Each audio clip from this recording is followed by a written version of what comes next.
Kong Min-jae arrives at his luxury penthouse 3 hours earlier than expected on a frigid January night. He notices the residence is unusually bright and alive, lights blazing on the 47th floor when it should be dark and empty. Through the ascending elevator's glass walls, he hears champagne laughter from his living room. His wife is home when she claimed she'd be at a charity gala until midnight. As he reaches for the Glock concealed in his shoulder holster, a soft hand emerges from the shadows near the service entrance and covers his mouth. Amara, the maid, whispers, "Mr. Kong, be quiet," immediately establishing a high-stakes atmosphere of betrayal, conspiracy, and hidden danger. Before I tell you what happened next, subscribe to Mystic Tale by Luna and comment where you're watching from. Amara's hand stays firm over Min-jae's mouth as she pulls him backward, away from the elevator corridor and into the narrow service hallway. Her grip is surprisingly strong for someone so slight, fueled by adrenaline and terror. Min-jae could break free in an instant. He's killed men twice her size with his bare hands, but something in her desperation stops him. She drags him through a door he's never noticed before, into a small room barely larger than a closet. Her quarters. A twin bed pressed against one wall, a desk stacked with medical textbooks, a single photograph of what must be her family back in Lagos. She releases him and immediately locks the door, her hands trembling so violently the deadbolt takes 3 attempts. When she turns to face him, her dark eyes are wide with fear, but her jaw is set with determination.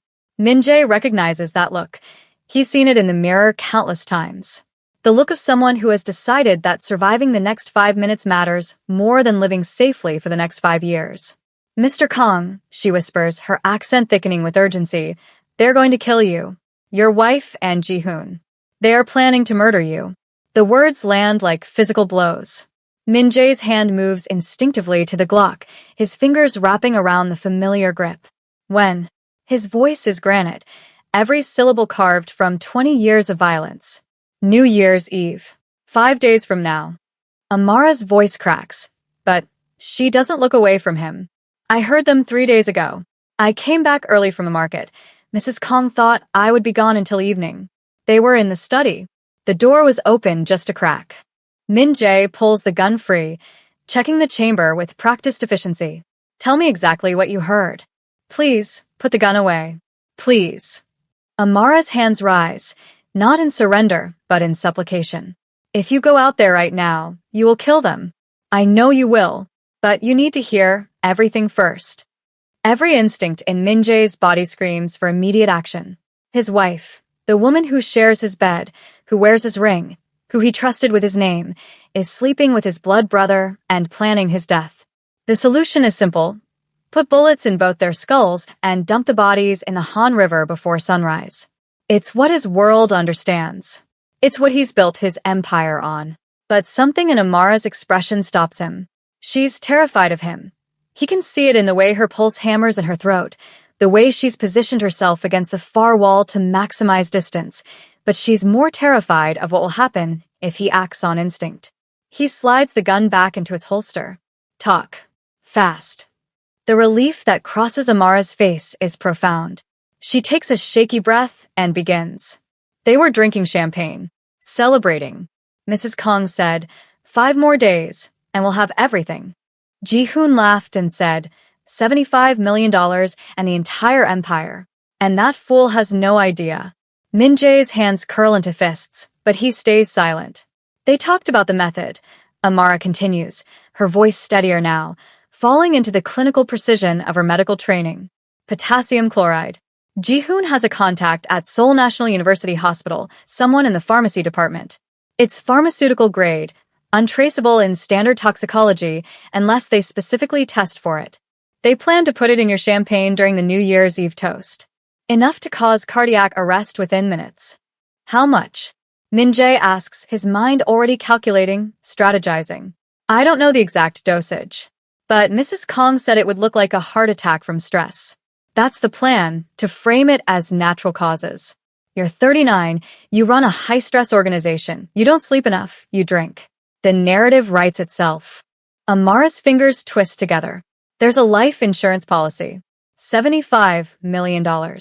Mrs. Kong took it out 8 months ago, right after I started working here. She needed someone to witness her signature. I thought it was normal for wealthy couples. 8 months. His wife has been planning this for 8 months. And Ji-hoon, the man he pulled out of a gang war in Busan, the man whose life he saved, the man he called brother, has been part of it the entire time. Min-jae crosses the small room in 2 strides. Amara flinches, but holds her ground as he towers over her. Why are you telling me this? You could have kept quiet, collected your salary, left Korea before anyone knew you heard anything. Because I cannot stay quiet while someone is murdered. Her voice is barely above a whisper, but it carries the weight of absolute conviction. In my country, we have a saying, the silent witness becomes the accomplice. I did not come to Seoul to become part of a murder. You understand what you've just done? Min-jae's voice is soft, dangerous. You've made yourself a target. If Seo-yeon or Ji-hoon suspect for 1 second that you know. I know. Amara's chin lifts. I know exactly what I've done. But I would rather die standing up than live on my knees, pretending I didn't hear what I heard. Min-jae stares at this woman, this Nigerian maid with her medical textbooks and her trembling hands and her spine of steel, and feels something shift in his chest. She has nothing. No weapons, no power, no connections in this country. Just her conscience and her courage. And she's risking everything to save him. I'm going out there, he says quietly, his hand returning to his gun. I'm going to kill them both. Then I'm going to find out who else knew, and I'm going to kill them too. No. Amara's hand shoots out, gripping his wrist with surprising strength. If you kill them, you become exactly what they think you are, a monster who solves everything with violence. And you'll never know who else is involved. What if there are others? What if Ji-hoon has already positioned his own people in your organization? What if this is bigger than just 2 traitors? Min-jae freezes. He hasn't considered that. Rage has narrowed his vision to the immediate threat, the immediate solution. But Amara is right. If this is a conspiracy, killing the 2 people he can see won't eliminate the threat. It will just alert everyone else. You need evidence, Amara continues, her voice gaining strength. You need to know everything. Who else is involved, how deep this goes, what the full plan is. You need to watch them, document everything, and then you destroy them completely. Not just their lives, but their legacy, their reputation, everything. Min-jae looks down at the small hand wrapped around his wrist. This woman, who has every reason to fear him, is offering him something his entire organization, with all its enforcers, strategists, and killers, has never provided. Wisdom over violence.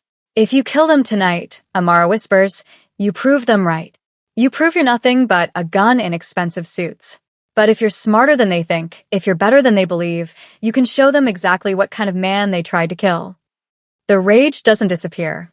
It settles deeper, colder, transforming from explosive fury into something far more dangerous, calculated vengeance. For days, Min-jae says quietly, I give them 4 days to think they've won. And then I show them what happens when you underestimate Kong Min-jae. Amara's hand falls away from his wrist, and she nods, relief flooding her features. Thank you, Mr. Kong. Don't thank me yet, he says, moving toward the door. You just made yourself part of this war. Min-jae sits on the edge of Amara's narrow bed, elbows on his knees, staring at the worn carpet. The rage is still there, coiled tight in his chest, but it's no longer blinding. For the first time in hours, he can think beyond the next trigger pull. Tell me about yourself, he says quietly. If we're going to do this, I need to know who I'm working with. Amara settles into the desk chair, her hands still trembling slightly. I'm from Lagos. My father is a surgeon. My mother is a professor of economics. 3 brothers, all doctors or lawyers. I was supposed to follow the same path, marry well, practice medicine at my father's hospital, produce grandchildren. She pauses, a wry smile crossing her face. But I wanted something different. I wanted to choose my own life, not inherit one. Min-jae understands that more than she knows. He was 16 when choice was stolen from him, the night the Champa gang came for his father. They owned a small restaurant in Itaewon, nothing special, but his father had refused to pay protection money. Said it was a matter of principle. Principals got him executed in the alley behind the kitchen while teenage Min Jae watched from the storage room, his mother's hand clamped over his mouth to keep him quiet. The parallel isn't lost on him. Another hand over his mouth in the dark. Another moment that changed everything. "So you came to Seoul," he prompts. "I won a scholarship to study advanced surgical techniques at Yonsei University, a 6-month intensive program. But my father forbade it. Said Korea was too far, too foreign, too dangerous for a young woman alone." Amara's voice carries an edge of defiance. "So I applied for a work visa instead, told my family I was doing a medical internship. I send money home every month. They think I'm working at a hospital. Instead, you're cleaning my house. Instead, I'm funding my education on my terms," she corrects gently. "Domestic work pays well for international workers, and the hours are flexible enough that I can attend night classes. I'll have my surgical certification in 4 months. Or I would have if..." She trails off, the reality of her situation settling over her like a shroud. If she's still alive in 4 months. If Seo-yeon and Ji-hoon don't discover what she knows. Min Jae's mother survived 3 weeks after his father's murder. Cancer, the doctors said, but he knew better. She died of heartbreak and terror, wasting away in a charity hospital bed while 16-year-old Min Jae learned to survive on Seoul's streets. The Champa gang found him sleeping in subway stations and offered him a choice: join them or die like his father. He joined. And he learned how to fight, how to steal, how to kill when necessary. But more importantly, he learned how to think, how to strategize, how to turn violence into power. By 25, he'd orchestrated the gang leader's assassination and claimed the organization for himself. By 30, he'd consolidated 5 rival territories and built an empire that made politicians nervous and police commissioners wealthy. And then he'd tried to become legitimate. Not in business, that would come later, but in life. He married Seo-yeon because she represented everything he'd never had: sophistication, education, a family name that didn't reek of blood and bullets. She was a professor's daughter who spoke 3 languages and knew which fork to use at diplomatic dinners. He thought marrying her would somehow cleanse the stain of his past. He'd been a fool. Ji-hoon, Min Jae says, surprised to hear himself speak the name aloud. "I met him 7 years ago. Busan Gang War. He was 22, bleeding out in a warehouse after a deal went wrong. I could have left him there. Should have, probably. But he reminded me of myself at that age, desperate, angry, willing to die before showing weakness." "You saved his life," Amara says softly. "I gave him a place in my organization. Trained him personally. When he asked to swear brotherhood, I agreed. Blood oath, the traditional way, cut our palms, mixed our blood, vowed to protect each other until death." Min Jae's laugh is bitter. Turns out he took this until death part seriously. Just not the way I expected. The room falls silent except for the distant sound of laughter from the penthouse above them. His wife and his brother, celebrating his impending murder. The sound should ignite his rage again, but instead, he feels something colder settling into his bones. Clarity. Purpose. "I need you to be my eyes," he says, turning to face Amara directly. "You move through this house invisible. They don't notice you.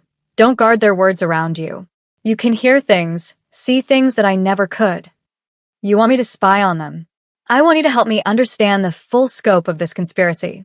Who else is involved, what the complete plan is, every detail they think is safe to discuss when the help is in the room."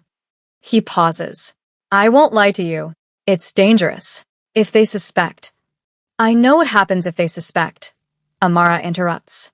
"I've already made my choice, Mr. Kong. I didn't tell you about the plot just to hide in my room while you handle everything alone." Min Jae studies her face, the set of her jaw, the determination in her eyes. She's terrified, yes, but she's also resolute. It reminds him of himself at 16, deciding to join the gang that killed his father rather than die in the streets. Sometimes survival requires walking straight into the fire. "Then we need to establish rules," he says. "First, you never confront them directly. You observe, you listen, you report to me. Second, you're never alone with either of them in a private space. Stay in common areas, always have an exit. Third, if anything feels wrong, if you sense even a hint of suspicion, you come to me immediately." "What will you do?" "I'll install surveillance. Cameras, audio feeds, everything. I have people who can make the equipment invisible, but that takes time, probably 2 days to do it properly. Until then, you're my only source of intelligence. He stands, the decision made. I'll pay you what I would pay any intelligence operative in my organization. Triple your current salary, deposited into an account they can't trace. I don't want your money, Mr. Kong. It's not charity. You're risking your life. That deserves compensation. He moves toward the door, then pauses. And I'll provide protection. One of my people, someone I trust absolutely, will shadow you whenever you leave this building. You won't see him, but he'll be there.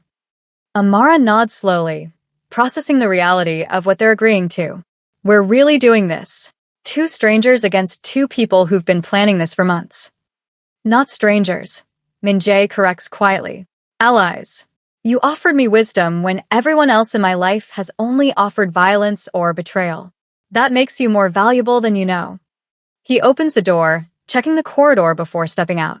The sound of laughter from above has stopped. He needs to make an appearance, play the role of the unsuspecting husband returning from his trip. 4 days. Amara whispers behind him. We have 4 days to expose them. 4 days, Min-jae confirms. The soldier and the scholar against the traitors. Let's show them what happens when they underestimate both of us. Sung-ho arrives at 4 a.m. when Seoul is still dark and the penthouse is silent. He's Min-jae's tech specialist, a former intelligence operative who got burned by the National Intelligence Service and found more profitable work in the private sector. He carries 2 aluminum cases that look like photographer's equipment and nods once at Min-jae before getting to work. How long? Min-jae asks. 6 hours if I'm thorough. 4 if you want just the essentials. Sung-ho opens the first case, revealing equipment that looks like jewelry, shirt buttons, electrical outlet faceplates. I assume you want thorough. Everything. Bedroom, study, living room, bathroom, audio and video. Sung-ho's expression doesn't change. He's been doing this work long enough to know that when a man wants cameras in his own bedroom, the marriage is already dead. The wife will be back when? She's at her mother's until this afternoon. Told me she needed space after I ruined her gala plans by coming home early. Min-jae's voice is flat. Ji-hoon is handling business in Gangnam until evening. Then we have time. Sung-ho pulls out what looks like a smoke detector. This goes in the bedroom ceiling. 4-way coverage, night vision, records to encrypted cloud storage. You'll have access from any device. He pauses. You sure you want to see what you're going to see? Min-jae doesn't answer. The question is irrelevant. He needs evidence, documentation, proof that will stand up not just in his world, but in a courtroom. Knowing is better than suspecting. Always. Amara appears in the doorway with coffee, still in her uniform despite the early hour. She sets the tray on the kitchen counter and retreats without a word, understanding instinctively that this operation requires silence and invisibility. But Min-jae catches her eye for a moment, sees the worry there, the shared knowledge of what they're building toward. Sung-ho works with surgical precision. The cameras are microscopic, embedded in objects that were already there or disguised as innocent replacements. A picture frame in the study. A decorative vase in the living room. The bathroom mirror replaced with one that has a lens built into the frame. Each installation takes minutes, and when Sung-ho is finished, even Min-jae, who knows where to look, can barely spot them. All active, Sung-ho says, packing his equipment. Streaming to secure servers. I've sent you the access codes. You can watch in real time or review archived footage. He closes the cases and straightens. Whatever you find, Young, remember, evidence is only useful if you're alive to use it. I'll remember. After Sung-ho leaves, Min-jae returns to his private office, the one room in the penthouse that's always been his sanctuary. Floor-to-ceiling windows overlooking Seoul, a desk made from a single slab of walnut, shelves lined with books he's never had time to read. He locks the door, opens his laptop, and enters the access codes. 12 camera feeds populate the screen. Empty rooms, still and waiting. He should sleep. He's been awake for 22 hours. But sleep feels impossible when his entire world has fractured. He waits. At 2:47 p.m., Seo-yeon returns. She's wearing the Chanel suit he bought her for their anniversary, her hair perfectly styled, her makeup immaculate. She walks through the penthouse calling his name, and when she finds him in his office, she smiles that practiced smile that once made him believe he'd found something real. Darling, I'm sorry about last night. I overreacted. She crosses to him, places manicured hands on his shoulders. Forgive me? Min Jae plays his part. He stands, kisses her cheek, tells her it's forgotten. She relaxes against him, and he wonders how many times she's held him while planning his death. How many times she's shared his bed while counting down the days until she inherits everything. I have business tonight, he lies smoothly. Don't wait up. Of course. Another smile. I'll be here when you get back. He leaves the penthouse at 6, drives aimlessly through Seoul for an hour, then parks in a garage 3 blocks away and returns through the service entrance. Amara is waiting in the kitchen, her eyes asking the question she can't voice. Is it working? Min Jae nods once and retreats to his office. At 8:34 p.m., Ji-hoon arrives. Min Jae watches through the camera feed as his sworn brother embraces his wife in the foyer. The kiss is deep, familiar, comfortable. They've done this 1,000 times. Ji-hoon's hand slides down Seo-yeon's back with practiced intimacy, and she laughs. That real laugh Min Jae hasn't heard in years. They move to the bedroom. Min Jae's bedroom. His bed. He should turn it off. Should close the laptop and walk away. But he forces himself to watch as Ji-hoon undresses his wife, as she pulls off the Rolex, the watch Min Jae gave him after Ji-hoon took a bullet meant for him in Itaewon, and sets it carefully on the nightstand beside her wedding ring. 2 symbols of loyalty, discarded like trash. The footage is crystal clear. Every touch, every whispered word, every moment of intimacy that should belong to a husband but instead belongs to a traitor. Min Jae's hands curl into fists as he watches Ji-hoon kiss the hollow of Seo-yeon's throat, the same place Min Jae kissed on their wedding night. 5 more days, Seo-yeon murmurs against Ji-hoon's shoulder. Then we're free. Free and rich, Ji-hoon agrees. That stupid bastard actually thinks I'm loyal. After everything, he still trusts me. They laugh together, tangled in sheets that Min Jae bought.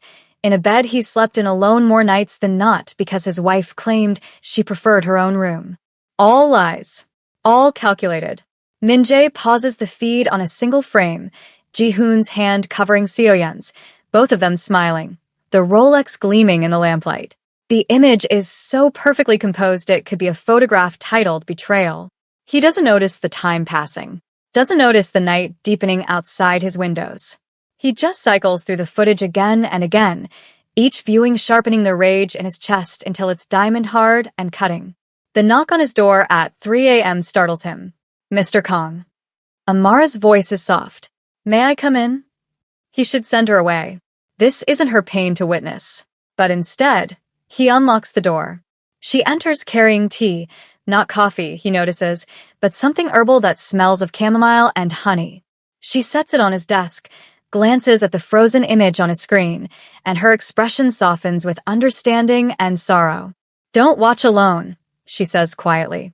You'll lose yourself. I need to see it. I need to understand. You understand. She pulls a chair beside his, sits without asking permission. You understand that they betrayed you. Watching it 100 times won't change that truth or make it hurt less. Min Jae stares at the screen, at his wife's smile, at his brother's hands. The Rolex. I gave him that watch after he saved my life. Took a bullet in Itaewon that was meant for me. I thought we were brothers. You are brothers, Amara says. The betrayal is his, not yours. You loved him honestly. He's the one who turned that love into a weapon. Something in her words cracks the ice around Min Jae's chest. He exhales shakily, and for the first time since this nightmare began, he feels the full weight of the loss. Not just the murder plot. The years of false friendship, the manufactured intimacy, the carefully constructed lie of family. Stay, he hears himself say. Please. I don't want to be alone with this. Amara nods and settles deeper into her chair. She doesn't try to comfort him with platitudes or empty words. She simply sits beside him in the darkness, a witness to his pain, a reminder that somewhere in this catastrophe, one person chose honesty over self-preservation. They sit in silence until dawn breaks over Seoul, Two people from different worlds, united by their refusal to let betrayal define them. And in that shared vigil, something unexpected blooms between them. Understanding that transcends words, trust that doesn't require proof, the beginning of something neither of them has a name for yet. Before I tell you what happened next, subscribe to Mystic Tale by Luna and comment where you're watching from. The first morning is the hardest. Min-jae wakes at dawn to find Seo-yeon already in the kitchen, humming while she makes coffee. She's wearing one of his shirts, her legs bare, playing the role of devoted wife with practiced ease. When she sees him, she smiles and crosses to kiss his cheek. "Good morning, darling." Min-jae forces himself to return the kiss, to wrap his arm around her waist, to murmur "good morning" against her temple. She smells like expensive perfume and lies. Every cell in his body screams to pull away, to expose her, to end this charade with violence. But he holds her close and thinks of the cameras recording this performance, building his case frame by frame. "I have meetings all day," he says, pouring coffee he won't drink. "Don't wait up tonight. You work too hard." Seo-yeon traces a finger down his chest, a gesture that once would have felt intimate, but now feels like reconnaissance. "You need to relax more. Maybe we should take a vacation after New Year's? Just the two of us." After New Year's, after she expects him to be dead, Min-jae wonders if she's already planning where to spread his ashes, or if she'll skip the cremation entirely and just throw his body in the Han River. "Maybe," he says, and kisses her goodbye like a man who doesn't know his wife is counting down the hours until his murder. The second day, Ji-hoon arrives for their weekly strategy meeting. They sit in Min-jae's study, cameras hidden in the bookshelf, in the lamp, in the picture frame of the two of them at Ji-hoon's initiation ceremony 7 years ago, and review territory reports, discuss upcoming deals, plan enforcement actions against rival organizations. Ji-hoon leans back in his chair, completely at ease. "You seem tense, Hyung. Everything okay?" "Fine," Min-jae lies, studying the man he once called brother. "Just tired." "You know what you need?" Ji-hoon grins, that easy smile Min-jae used to trust. "A mistress. Someone young and pretty to take your mind off business." Seo-yeon wouldn't mind. Hell, she'd probably be relieved you're bothering someone else for a change. The casual cruelty of it, the way Ji-hoon insults Min-jae's wife while fucking her in secret, the way he jokes about infidelity while planning murder, would be almost funny if it weren't so vicious. Min-jae forces a laugh and changes the subject to shipping routes through Busan. Later, he'll watch the footage and see the micro-expressions that betray Ji-hoon's true feelings. The contempt that flashes across his face when Min-jae's back is turned. The way his hand moves to his phone, texting someone Seo-yeon no doubt, while pretending to take notes. Each small gesture another nail in the coffin Min-jae is building. The third day, Seo-yeon corners him in the bedroom. "You're being distant," she says, and there's an edge to her voice. "Is there someone else?" The accusation is so absurd, so perfectly inverted from reality, that Min-jae almost breaks character. Instead, he cups her face in his hands and lies with the same skill she's demonstrated. "There's no one else. You're my wife. I'm just stressed about the New Year's Eve party." The party. She softens, mollified. "It's going to be perfect. I've invited everyone important. It'll be a night no one forgets." A night no one forgets. Min-jae thinks of the poisoned champagne she's planning, the toast that's supposed to end with his death, and feels nothing but cold calculation. She's right, it will be unforgettable. Just not the way she expects. "I'm sure it will be beautiful," he says, and kisses her like a man who doesn't know his wife is rehearsing his eulogy. The nights belong to Amara. They meet in the service corridors after midnight, when Seo-yeon is asleep and the penthouse is silent. The first night, Amara brings her medical textbooks and a laptop, spreading them across the narrow hallway floor like a student preparing for exams. "Potassium chloride," she explains, pointing to chemical diagrams Min-jae doesn't fully understand. In controlled doses, it's used to treat potassium deficiency. But in high concentrations, it disrupts the heart's electrical system, causes cardiac arrest within minutes. She pulls up autopsy reports, case studies of murders disguised as heart attacks. The symptoms mimic natural cardiac events: chest pain, irregular heartbeat, loss of consciousness.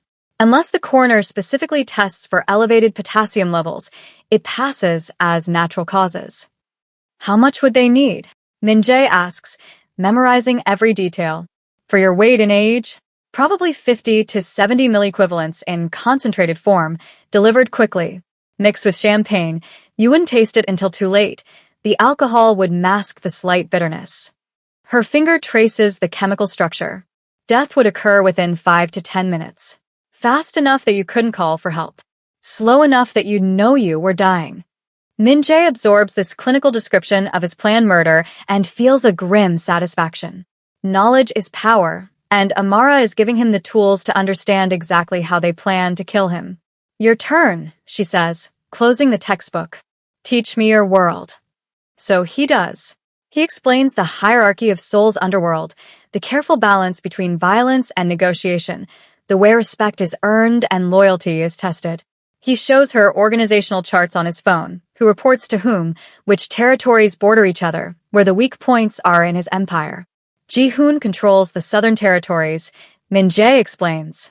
Busan, Daegu, most of the ports. He's been positioning his own people in key positions for the past year. I thought he was just being ambitious, grooming his crew for bigger responsibilities. He zooms in on a section of the chart. Now I see what he was really doing, building a power base to take over after I'm dead. So when you expose them, you'll need to remove his people too, Amara says, understanding immediately. Otherwise they'll retaliate. Exactly. Min-jae looks at her with renewed respect. You understand strategy. I understand survival. She meets his gaze in the dim corridor lighting. In Lagos, in my family, you learn quickly how to navigate power structures. Who has real authority versus who just has titles. How to position yourself to endure when everything shifts. It's not so different from your world, just different stakes. They talk until 3, for in the morning, their voices hushed whispers in the darkness. Amara shares stories of Lagos, the pressure to conform, to marry according to her family's expectations, to suppress her own ambitions for the sake of tradition. Min-jae tells her about the years after his parents' death, the brutal education of Seoul's streets, the moment he decided to build something permanent from the chaos. I thought marriage would legitimize me, he admits one night, the confession coming easier in the shadows. Like if I had a wife from a good family, wore expensive suits, lived in a penthouse, I could erase where I came from. Stupid. Not stupid, Amara says gently. Human. We all want to believe we can reinvent ourselves, that the past doesn't define us. Does it? Define us. She considers this. It shapes us. But we choose what we build from that shape. You were orphaned and brutalized, and you could have become just another thug. Instead, you built an empire. That's choice, not fate. Min-jae realizes that somewhere in these midnight conversations, he's begun to see Amara not as his employee or even his ally, but as something else entirely. Someone who understands the weight of survival, the cost of ambition, the loneliness of living in a world where everyone wants something from you. On the 4th night, 36 hours before the New Year's Eve party, they sit side by side in the corridor, shoulders nearly touching, reviewing the accumulated evidence. Hours of footage, documented lies, recorded conspiracy conversations. It's comprehensive, damning, irrefutable. We're ready, Amara says quietly. You have everything you need. Almost everything. Min-jae turns to face her in the dim light. I need you to promise me something. Tomorrow night, when it all happens, you stay in your room. Lock the door. Don't come out until I tell you it's safe. Mr. Kong. Min-jae, he interrupts. After 4 days of this, I think you've earned the right to use my name. Min-jae, she says, and his name sounds different in her accent, softer somehow. I'm not hiding while you face them alone. You won't be hiding. You'll be surviving. That's the language we both speak, remember? Amara nods slowly, and in that moment, Min-jae understands that they've forged something rare in his world. Trust built not on fear or obligation, but on mutual respect and shared purpose. Tomorrow, he'll destroy the people who betrayed him. But tonight, sitting in a dim corridor with a woman who risked everything to save his life, he feels something he hasn't felt in years. Hope. Min-jae arrives at Amara's door at 11 p.m. carrying a small velvet box that could contain jewelry. In a way, it does, just not the kind most men give to women. He knocks twice, softly, their established signal. She opens the door, still dressed in her uniform, though her shift ended hours ago. Her medical textbooks are spread across the narrow desk, notes written in a mixture of English and what he assumes is Yoruba. She's been studying, preparing for exams that may never happen if tomorrow night goes wrong. "Come in," she says, stepping aside. The room feels smaller with him in it. Min-jae is acutely aware of the intimacy of this space, her bed with its carefully made covers, the photograph of her family on the nightstand, the scent of cocoa butter, and something floral he can't identify. This is Amara's private world, and he's invading it. "I have something for you," he says, opening the velvet box. Inside, nestled in black silk, is what appears to be an elegant coat button, brushed gold with subtle Cartier engraving. Sung-ho finished it this afternoon. Amara leans closer, examining it. "It's beautiful. It's also a camera." Min-jae lifts the button carefully, tilting it so she can see the microscopic lens embedded in the center of the design. 4-hour battery life, streams directly to encrypted servers. You'll wear it on your uniform tomorrow. They'll see you serving them, but they won't see that you're documenting everything.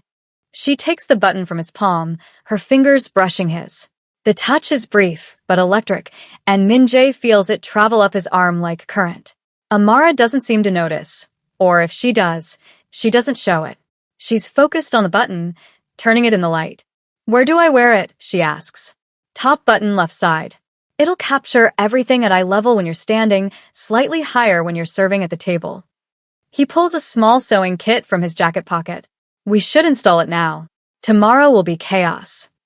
Amara removes her uniform jacket and lays it across the bed. The button she needs to replace is there, exactly where Sung-ho calculated would give the best angle. Min-jae sits on the edge of her bed, the only seating besides the desk chair, and she settles beside him, close enough that their shoulders nearly touch. Threading the needle takes 3 attempts. Min-jae's hands, steady enough to assemble a pistol in the dark, suddenly feel clumsy. He's aware of Amara's breathing, the warmth radiating from her body, the way her hair falls forward as she leans to watch his work. "You're nervous," she observes quietly. "I'm not nervous. Your hands are shaking." He stops, needle poised above fabric, and realizes she's right. Not from fear. He's faced death 100 times without trembling, but from something else entirely. Proximity. Intimacy. The simple human connection of sitting beside someone who sees him as more than a weapon or a wallet. "Here," Amara says, and her hand covers his. "Let me help." Together, they guide the needle through the fabric. Her fingers are smaller than his, more precise, and she takes over the actual sewing while he holds the jacket steady. They work in silence, a strange domesticity to the moment that feels surreal given what they're actually doing, preparing for surveillance, conspiracy, the destruction of 2 people's lives. "There," Amara says, tying off the thread and biting it clean. She holds up the jacket, examining the new button. It looks completely normal. That's the point. Min-jae takes the jacket from her, and their hands touch again. This time, neither of them pulls away immediately.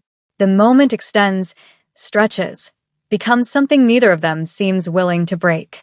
Min-jae looks at their joined hands, his scarred and weathered from 20 years of violence, her smooth and capable, a surgeon's hands in training. He thinks about everything those hands represent. His have taken lives, built empires on fear, dealt out punishment and pain. Hers heal, or will heal once she completes her training. They should be opposites, incompatible. But instead, they fit together with surprising ease. "Why are you doing this?" The question emerges before Min-jae can stop it. "You could have stayed silent. Let them kill me. Collected your final paycheck, gone back to Lagos.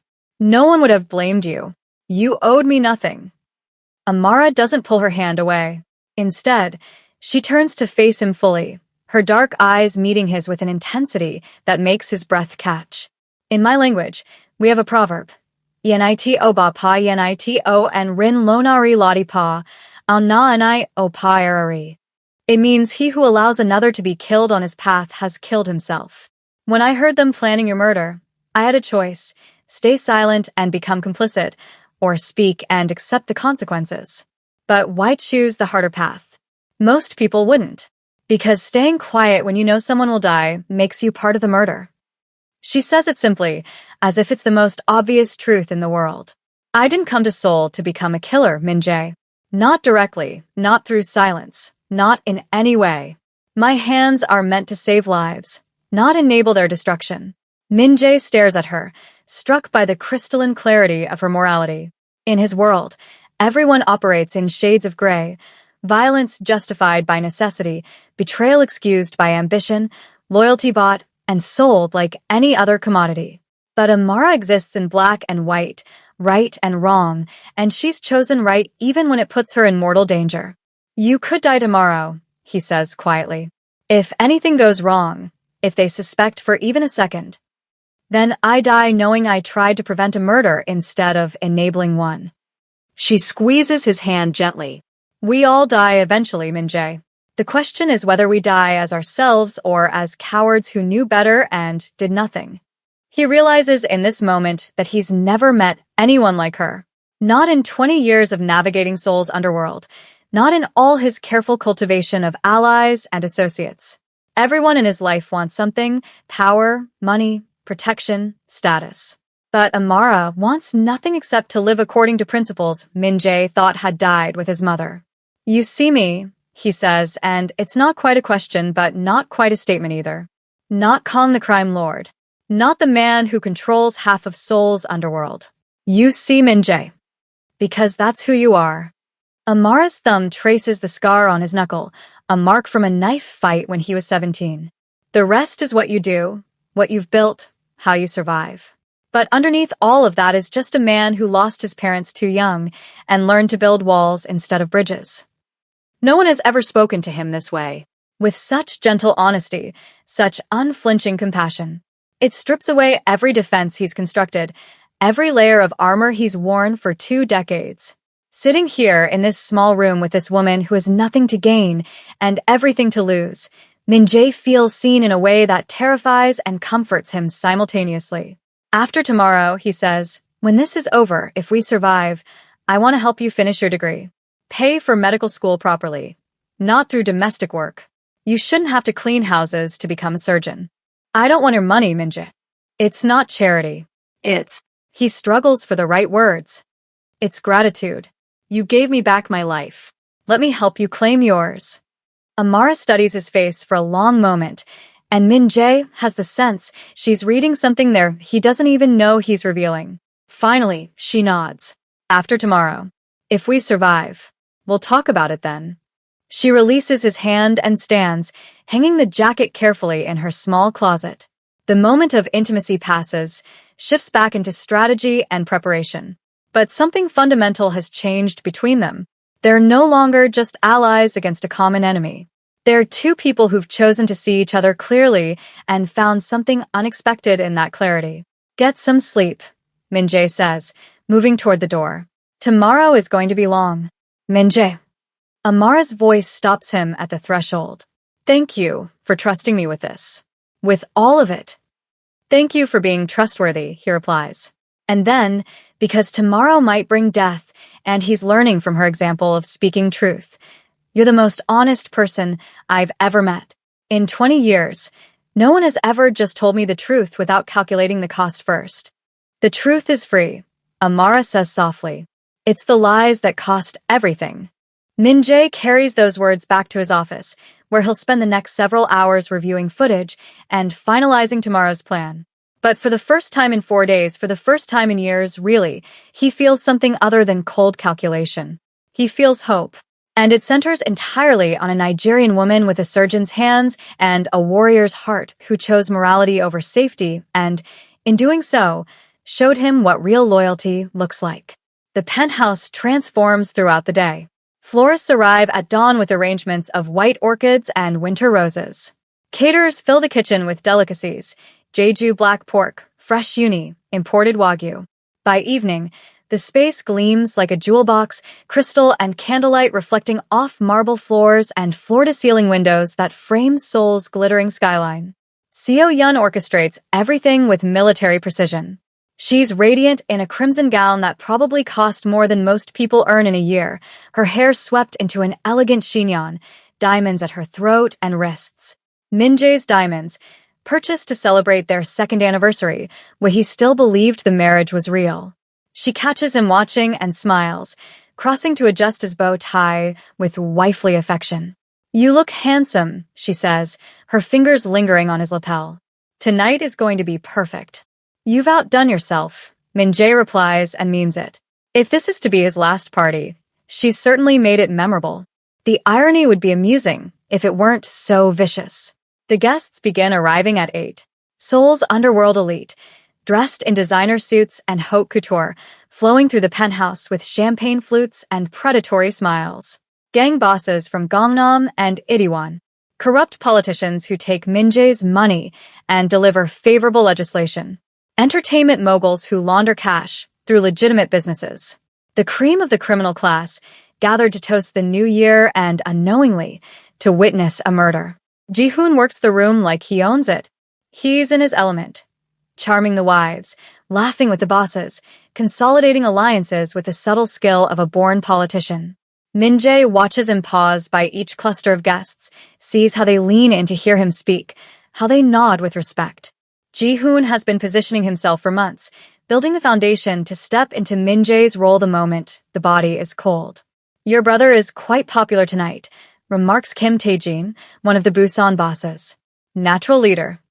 He learned from the best," Min-jae says with a smile that doesn't reach his eyes. At 9:30, Ji-hoon finds him near the windows. They stand side by side, surveying the party like kings surveying their kingdom. The view is spectacular, Seoul spread below them, millions of lights against the darkness, fireworks already beginning in the distance. "This is what it's all about, Hyung," Ji-hoon says quietly. "Power. Legacy. Building something that outlasts us." He turns to Min-jae with an expression of brotherly affection that makes Min-jae's stomach turn. "When I think about everything you've taught me, everything you've given me, I owe you my life." "We're brothers," Min-jae replies. "That's what brothers do." Ji-hoon's hand grips his shoulder, and for a moment, Min-jae sees genuine emotion cross his face. Regret, maybe. Or just the performance of regret. With Ji-hoon, it's impossible to tell anymore where the truth ends and the lie begins.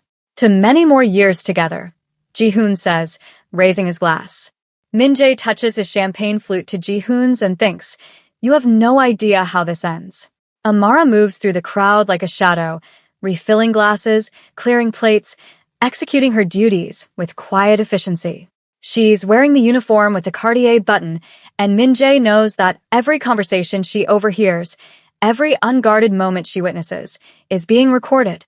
She catches his eye once across the crowded room, just a flicker of acknowledgement, and gives the smallest nod. "I'm here. You're not alone."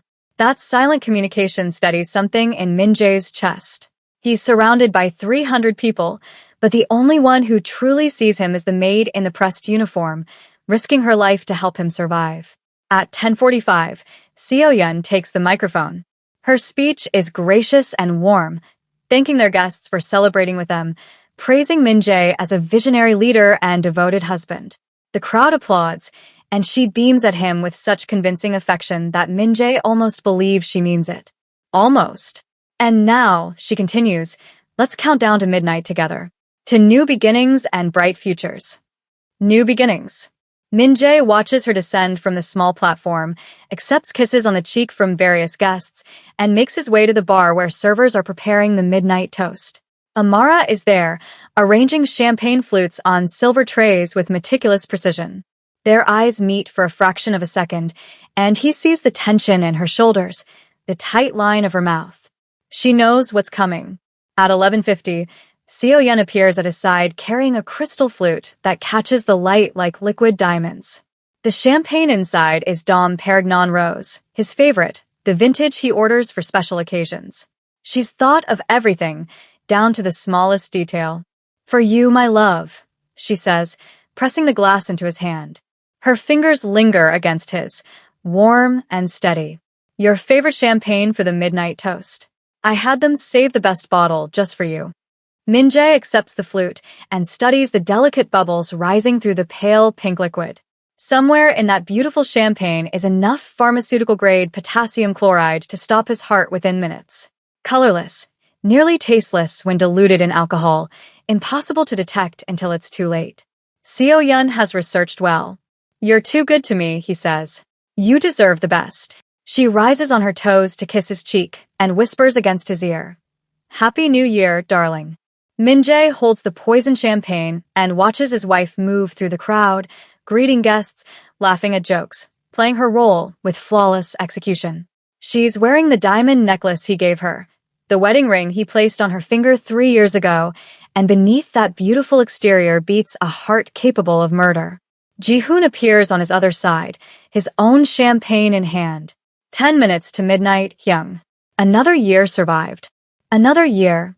Min-jae agrees, and they stand together like brothers while the countdown begins. The crowd starts gathering near the windows, anticipating the midnight fireworks display over Seoul.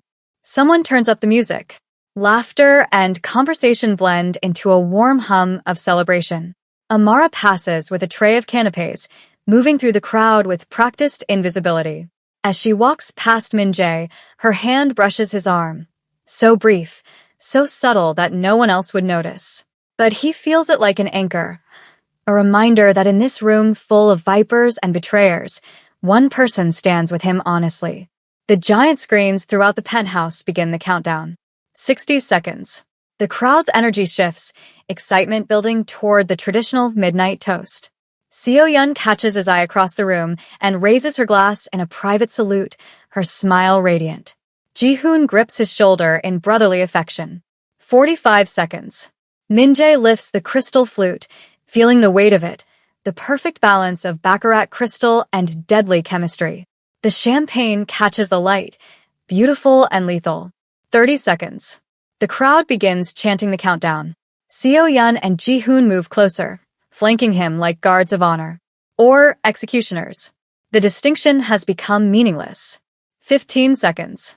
Min-jae's finger finds the secure device in his pocket, the signal that will begin the end. Not of his life, but of theirs. 10. 9. 8.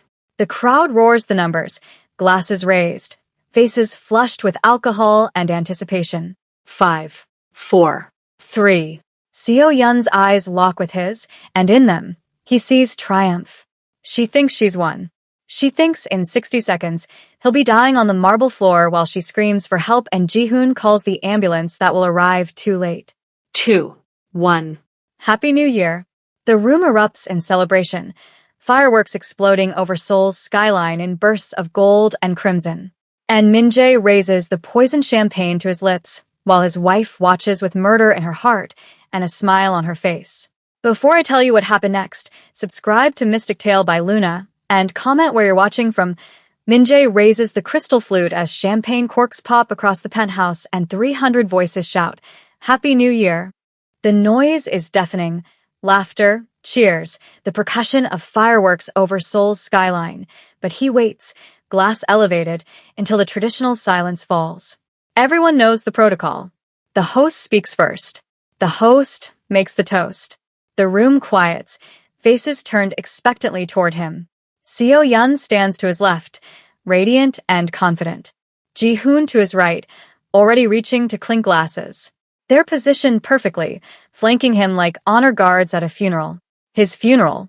To loyalty, Min-jae begins, his voice carrying across the hushed penthouse. To family, to the people who stand with you when the world burns. He pauses, letting the words settle. Seo-yun's smile widens. She thinks he's talking about her, about Ji-hoon, about the false family they've constructed around him. She doesn't see the signal Min-jae gives with his free hand, a subtle gesture towards Sung-ho, standing near the main control panel. And to truth, Min-jae continues, which always finds the light. Every screen in the penthouse erupts simultaneously. The massive projection wall, the mounted televisions, even the tablet servers are using to track orders. All of them flood with the same footage, crystal clear, time-stamped, undeniable. Seo-yun and Ji-hoon in Min-jae's bed, her wedding ring discarded on the nightstand beside his Rolex. their bodies tangled in sheets Min-jae paid for, in a home he built, living a lie he funded. The room freezes. 300 people stop mid-celebration, champagne glasses suspended, mouths falling open in collective shock. The footage shifts. Now it's the study for days ago. Seo-yeon and Ji-hoon reviewing documents, and the audio is perfectly clear. $75 million and the entire empire. And that stupid bastard has no idea. Ji-hoon's voice, full of contempt and triumph. Then Seo-yeon's laughter, crystalline and cruel. He'll die never knowing how much I despised him. All those years playing the devoted wife, and he actually believed it. Another shift. The bedroom again 3 nights ago. Ji-hoon's voice. 5 more days and we're free. The fool who trusts too easily is about to get exactly what he deserves.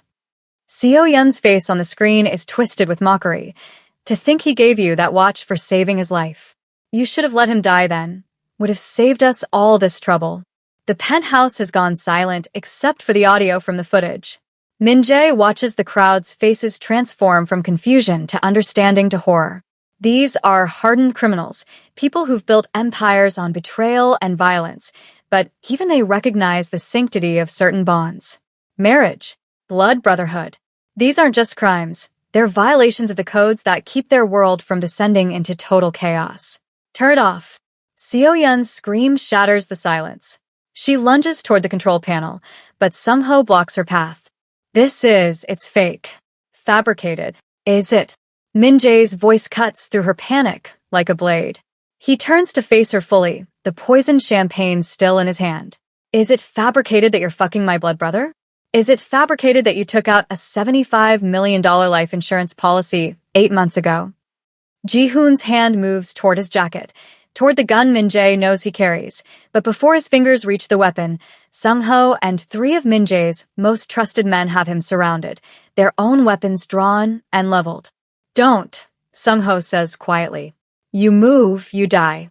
Right here, right now. The footage continues playing. More bedroom scenes. More conspiracy conversations. The clinical discussion of potassium chloride dosages. Seo-yeon's voice explaining how she'll cry at the funeral, how she'll play the grieving widow, how the insurance payout will be expedited because Min-jae's high-stress lifestyle made cardiac arrest so believable. You planned this for months, Min-jae says, advancing on his wife. She backs away, her crimson gown a slash of color against the white marble. You rehearsed my murder like it was a performance. You counted down the days until you could poison me and inherit everything I built. Min-jae, please. Seo-yeon's composure cracks, tears streaming down her face. It's not what it looks like. Ji-hoon seduced me, manipulated me. Stop. Ji-hoon's voice is flat, defeated. He's staring at the screens, watching his own betrayal documented in high definition. It's over, Seo-yeon. He knows everything. Min-jae holds up the crystal flute, the champagne catching the light. This is the champagne you gave me. Dom Perignon Rose. My favorite. He swirls it gently. Tell everyone what's in it besides alcohol. Seo-yeon's face goes white. I don't know what you're talking about. Potassium chloride, Min-jae says conversationally, addressing the crowd. Pharmaceutical grade. Enough to cause cardiac arrest within 5 minutes. Untraceable in standard toxicology. The perfect murder weapon. He turns back to Seo-yeon. You thought of everything. The dosage, the delivery method, the cover story. You just didn't think I'd find out. How?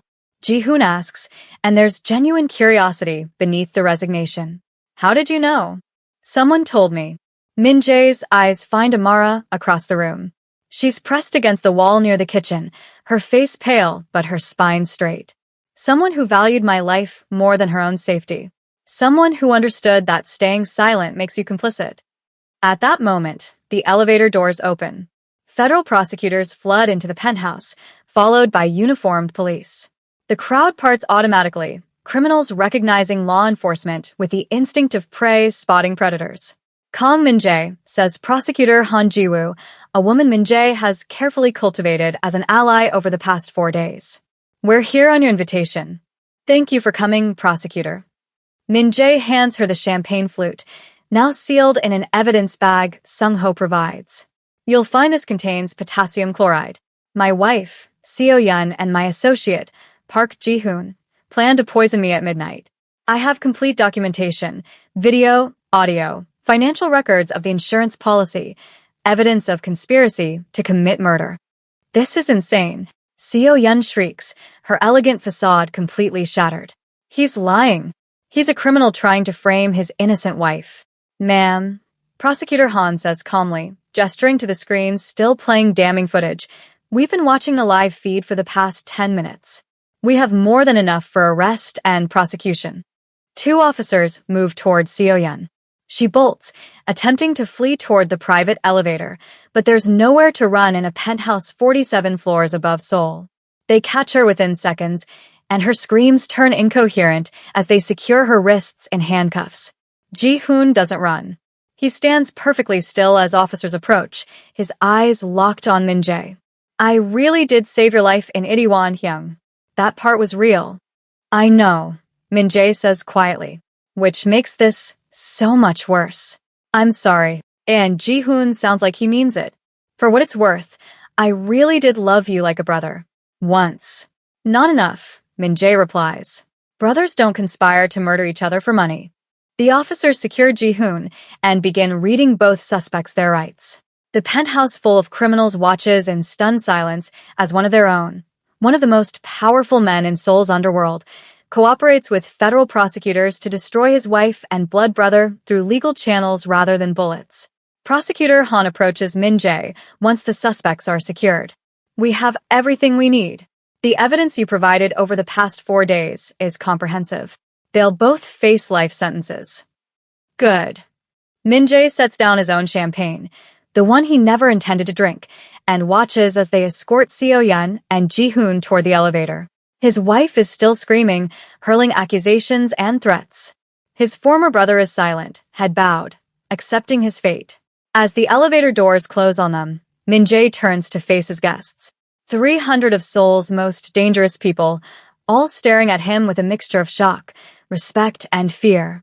The party is over, he says simply. Thank you for coming. Happy New Year.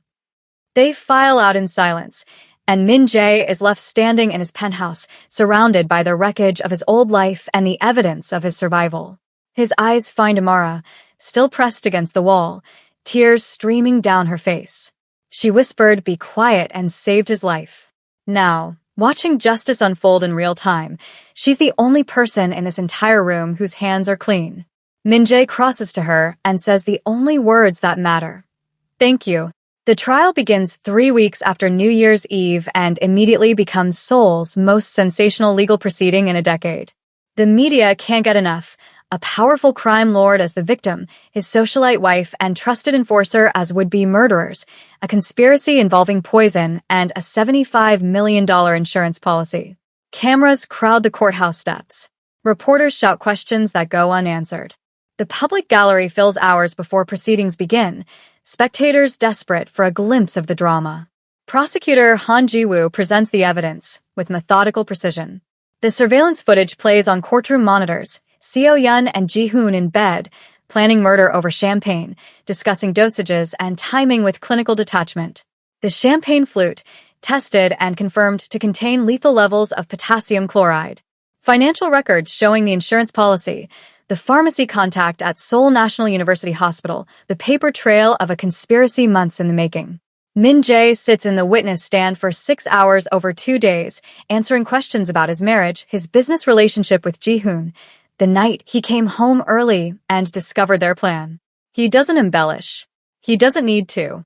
The facts speak for themselves. Seo Yun's defense attorney attempts to paint her as a victim of coercion, a woman manipulated by Ji-hoon's charisma and promises. The jury watches footage of her laughing about Min-jae's impending death and doesn't buy it. Ji-hoon's lawyer tries the opposite angle, that Seo Yun seduced him, corrupted him, led him astray. The jury watches him mock Min-jae as the fool who trusts too easily and reaches the same conclusion, guilty. The verdict comes down after 3 hours of deliberation. Life sentences without possibility of parole. Conspiracy to commit murder, attempted murder, insurance fraud. Seo Yun screams when the judge reads the sentence, hurling accusations at Min-jae across the courtroom until bailiffs remove her forcibly. Ji-hoon accepts his fate in silence, his eyes meeting Min-jae's one last time with something that might be regret. Min-jae feels nothing watching them led away in chains. Not satisfaction, not grief, not even relief. Just the cold certainty that this chapter of his life is closed permanently. But his cooperation with prosecutors opens other doors. In exchange for the evidence that convicted Seo-yeon and Ji-hoon, and for additional testimony about organized crime operations across Seoul, Min-jae negotiates immunity from prosecution for his own activities. It's not forgiveness. The prosecutors make that clear, but pragmatism. They want the networks, the connections, the intelligence only he can provide. The dismantling begins immediately. Min-jae calls meetings with his territory lieutenants, the men who've run his operations for years, and delivers the same message to each. The organization is dissolving. They can take their territories independent, absorb into rival groups, or, if they're smart, follow his lead and go legitimate. Some do. Most don't. Former allies become enemies overnight, seeing his transformation as betrayal rather than evolution. Lee Dong-wook, who ran the Gangnam territories, spits at Min-jae's feet during their final meeting. "You're weak. That Nigerian bitch made you soft." Min-jae doesn't react to the slur, though his hands curl into fists beneath the table. "I'm alive. Seo-yeon and Ji-hoon are in prison. Who's weak?" The response silences Dong-wook, but it doesn't stop the whispers throughout Seoul's underworld. Kang Min-jae has lost his edge. Kang Min-jae chose prosecutors over his own people. Kang Min-jae fell for the help and forgot who he was. Let them whisper. Min-jae is building something different now. The transition to legitimate business is agonizing. He leverages his shipping contacts to establish an international freight company, routes he knows intimately, but stripped of their illegal cargo. He uses his real estate knowledge, gained from money laundering operations, to invest in commercial properties across Seoul. The networks remain, the relationships persist, but the violence drains away like blood from a wound. His reputation shifts in strange ways. The fear remains. People still know what he's capable of, but it's tempered now with something else. Respect, maybe. Or fascination. The crime lord who chose law over vengeance. The gangster who dismantled his own empire rather than pass it to traitors. Legitimate power feels different from power built on fear. It's less immediate, less visceral, but somehow more solid. When business partners shake his hand now, they're not wondering if he'll have them killed for disappointing him. When deals close, it's because both parties benefit, not because one side is terrified of consequences. Min-jae discovers that this quieter form of power is actually more sustainable, less exhausting than constantly maintaining dominance through violence. Throughout the transformation, Amara remains his anchor. She testifies at the trial, her account of overhearing the conspiracy corroborating Min-jae's surveillance evidence. Afterward, when reporters mob her outside the courthouse, Min-jae's security escorts her to safety. She's no longer the maid working in shadows, but his associate, openly by his side. "You don't have to do this," he tells her one night, 3 months after the trial. There in his office, no longer the penthouse, which he sold immediately, but a sleek workspace in a legitimate business tower. The media attention, the scrutiny. "You could go back to Lagos, finish your degree there." "I could," Amara agrees, reviewing case files for her upcoming exams. She's enrolled at Yonsei University's medical program now, fully funded by Min-jae despite her initial protests. "But I won't." "Why not?" She looks up from her textbooks, and her expression is gentle but unwavering. "Because I didn't save your life just to watch you rebuild alone. Because you need someone who remembers who you were and can help you become who you want to be. Because..." She pauses, choosing her words carefully. "Because somewhere in this mess, you became important to me." The confession sits between them, honest and vulnerable. Min-jae crosses the office and sits beside her, their shoulders touching the way they did that first night in her small room when he was just a man trying to survive, and she was just a woman brave enough to speak truth. "You're important to me too," he says quietly. "More important than you should be after such a short time. We've been through more in 4 months than most people experience in years." Amara's hand finds his. Trauma and survival, they accelerate things. Make you see clearly what matters. They fall in love slowly after that, like people do when they've already seen each other's worst and chosen to stay anyway. There's no grand romance, no sweeping declarations. Just quiet dinners after her classes. Late nights reviewing his business proposals while she studies surgical techniques. Conversations that range from the mundane to the profound, building intimacy through accumulated moments rather than dramatic gestures. 6 months after the trial, Amara takes her medical certification exams and passes with honors.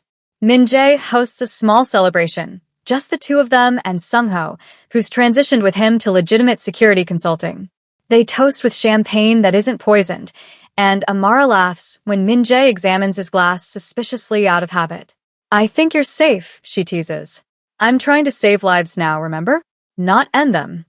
"Just checking," Min-jae replies, but he's smiling. It feels strange, this lightness, this peace. After 20 years of violence and fear, he's learning what it means to simply exist without constantly preparing for betrayal. "I got the acceptance letter," Amara says, pulling an envelope from her bag. Seoul National University Medical School. Full scholarship for the surgical program. Min-jae takes the letter, reads it, feels pride swell in his chest. "You earned this. Every bit of it." "We earned it," she corrects. "You gave me the safety to pursue it, the resources to focus on studying instead of survival. This is ours, Min-jae. All of it. The transformation, the future, everything we're building." He pulls her close, this woman who whispered, "Be quiet," and saved his life, who offered wisdom over violence, who chose morality when staying silent would have been safer. In Amara's arms, Min-jae understands that he's not just rebuilding his empire, he's rebuilding himself. And this version, stripped of violence and built on honesty, feels more real than anything he constructed in 20 years of fear. "Thank you," he whispers against her hair. "For what? For seeing me, for staying, for believing I could be more than what I was." "You always were more," Amara says simply. "You just needed someone to remind you." 5 years later, the world looks different from the veranda of a renovated hanok in Buckshin. Min-jae sits in the late afternoon sun, tea cooling in a ceramic cup, watching his daughter chase butterflies through the garden while his son toddles after her on unsteady legs. Grace is 4, all wild curls and her mother's fearless spirit. Samuel just turned 2, still learning that running requires looking where you're going. "Appa," Grace shouts, holding up a flower she's picked, technically stolen from Amara's carefully cultivated bed. "Look, it's beautiful. Very beautiful." Min-jae agrees, though he's not looking at the flower. He's looking at his daughter's face, radiant with a simple joy of discovery. She has Amara's eyes, dark and expressive, and his stubborn chin. She's named Grace because that's what she represents, unearned favor, a gift he never expected to receive. Samuel reaches his sister and promptly sits down hard on the grass, distracted by a beetle crossing his path. He's named for Min-jae's father, the man who died in an alley because he refused to bend to violence. Min-jae hopes his son inherits that integrity without the tragic ending. "They're going to destroy my garden," Amara says, emerging from the house with fresh tea. She's still in her scrubs from the hospital, her surgical residency at Seoul National University consuming 60-hour weeks. But she's smiling as she watches their children. That gentle smile Min-jae has learned means she's exactly where she wants to be. "Your garden will survive," Min-jae says, pulling her down beside him. "It always does." The hanok was a deliberate choice. After selling the penthouse, that glass and marble monument to empty ambition, Min-jae wanted something with history, with roots. They found this traditional Korean house in Buckshin, built in the 1920s, and spent a year renovating it. Modern plumbing and heating hidden behind traditional architecture. A garden designed for children to play in. Rooms that feel lived in rather than displayed. It's nothing like the penthouse. That's the point. Min-jae's shipping company now operates in 12 countries, all completely legitimate. His real estate portfolio includes commercial properties across Asia. He sits on the boards of 3 hospitals, funds medical scholarships for African students studying in Korea, and serves as a consultant to the government on international trade. The empire he built on fear has been replaced by something quieter but infinitely stronger. Influence earned through competence rather than violence, respect based on actual achievement rather than terror. Former associates still whisper that he's gone soft. Let them. Min-jae sleeps through the night now without a gun under his pillow. He comes home to children who run to him with sticky hands and unconditional love. He has a wife who knows every dark corner of his past and chose him anyway. Soft has never felt so much like strength. I have surgery tomorrow, Amara says, watching Grace attempt to teach Samuel how to smell flowers. Cardiac bypass on a 62-year-old woman. First time I'll be lead surgeon. You're ready. Min-jae's hand finds hers, their fingers interlacing with the ease of long practice. You've been ready for months. Dr. Kim just needed to accept that his resident has surpassed him. Amara laughs, that Real laugh he first heard 5 years ago in a crowded penthouse while she was still pretending to be invisible. Confidence looks good on you. Very different from the man who came home early on that January night. January, not December. They changed the timeline in the retelling, a small alteration that somehow made the story theirs rather than an echo of someone else's tragedy. 5 years ago, a frigid January night, a maid's whispered warning, 2 words that changed everything. Do you ever regret it? Min-jae asks quietly. Speaking up that night? You could have stayed silent, gone back to Lagos, lived a completely different life. Every life requires choices, Amara says, her eyes on their children. I chose honesty over safety. I chose to save a life instead of protecting myself. And look what it gave me. She gestures to the garden, the house, the family they've built. No regrets. Not one. Grace brings her flower to Amara, presenting it like a prize. For you, Mama. Because you're beautiful. Thank you, baby. Amara tucks the flower behind her ear, and Grace beams with pride before racing back to find more treasures. Min-jae watches this simple exchange, mother and daughter, stolen flower and genuine affection, and feels the weight of contrast. 5 years ago, he was surrounded by people who called him brother, who swore loyalty, who spoke words of devotion while planning his death. Now he's surrounded by 2 children who love him because he's Appa, and a wife who chose him when he was nothing but broken trust and justified rage. What are you thinking? Amara asks, reading the expression on his face with the ease of someone who's studied him for 5 years. That I was so focused on building an empire that I forgot to build a life. Min-jae pulls her closer, breathing in the scent of antiseptic and jasmine, hospital and home. Seo-yeon and Ji-hoon wanted my money, my power, my position. You just wanted me to survive. The difference is everything. You know what I tell our children when they ask how we met? Amara's voice is soft, reflective. Grace asked last week. She wanted to know our love story. What did you say? I told her that her father was a king who forgot he was human, and I reminded him. And he was brave enough to believe me. Amara turns to face him fully, her hand cupping his cheek. That's the real story, Min-jae. Not the murder plot or the surveillance or the dramatic trial. The real story is that you had the courage to choose transformation over revenge, legitimacy over legacy, love over loneliness. Min-jae closes his eyes, letting her words settle into the spaces that used to hold violence and fear. She's right. The poison champagne, the betrayal, the courtroom drama, those are just plot points. The actual story is simpler and more profound. A man who lost himself in power, learning to be found in love. 2 words, he murmurs. You whispered, be quiet, and saved my life. No, Amara corrects gently. I whispered, be quiet, and you saved your own life. You chose to listen instead of react. You chose evidence over execution. You chose to become something better than what the world made you. She kisses him softly. I just gave you permission to make that choice. Samuel toddles over, arms raised in the universal demand to be picked up. Min-jae lifts his son, feeling the solid weight of him, the complete trust in how he burrows against his father's shoulder. This child will never know the man Min-jae used to be, the crime lord who built empires on fear, who counted loyalty in bodies and measured success in territory controlled. Samuel will only know Appa, who reads bedtime stories and plays in gardens and comes home every night.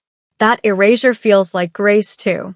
Happy anniversary, Amara says, producing a small wrapped package from her pocket. 3 years married. 5 years since that January night. Min-jae opens it carefully, finds a simple leather bracelet with 2 words engraved in Korean. Be quiet. So, you never forget, Amara explains, that the best decisions we make are the ones where we pause before acting, where we choose wisdom over instinct. Min-jae fastens the bracelet around his wrist, feeling the weight of it, the reminder of transformation. In his old life, jewelry was about display, Rolexes and cufflinks that announced wealth and power. This simple leather band announces something different, that he's a man who learned to listen, to wait, to value counsel over conquest. I love you, he says, and means it with an intensity that still surprises him. After years of performing emotion without feeling it, genuine love feels revolutionary.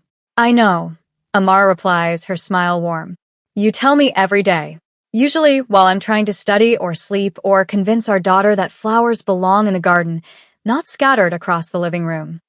Grace and Samuel play in the fading light while their parents watch from the veranda of a house built for living rather than impressing. Seoul spreads below them, millions of lights flickering to life as evening settles. Somewhere in that vast city, Seo-yeon and Ji-hoon sit in prison cells, serving life sentences for a murder they almost committed.